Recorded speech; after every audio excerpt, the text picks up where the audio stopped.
Beh, io gioco in casa, per cui il mio sorriso la dice lunga sulla giornata di oggi. Credo che la manifestazione sia riuscita molto bene, noi siamo molto contenti, siamo stati molto contenti di questo gemellaggio con Galatina come eravamo. La città ha risposto, credo, in maniera splendida.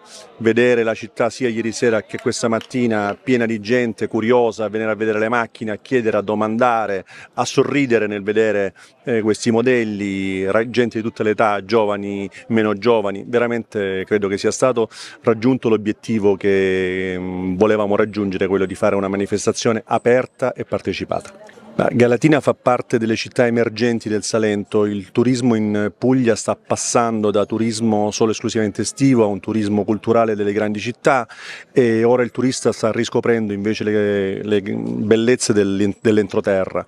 Galatina è una delle città che dopo Nardò ha usufruito di questa nuova impostazione del turismo, gran parte del centro storico è ormai abitato da cittadini del mondo, si parla inglese, tedesco, francese nella città, che era una città sino a pochi anni fa assolutamente al di fuori dei flussi turistici.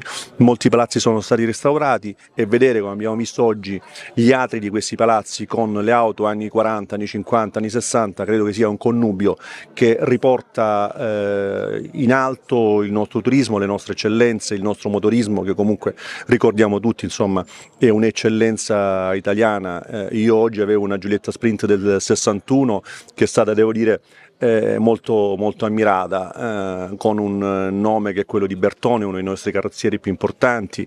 Queste sono cose, insomma, che agli appassionati inorgogliscono, ma devo dire che sono comunque un biglietto da visita importante per l'Italia, per il turismo e per We Are in Puglia sicuramente.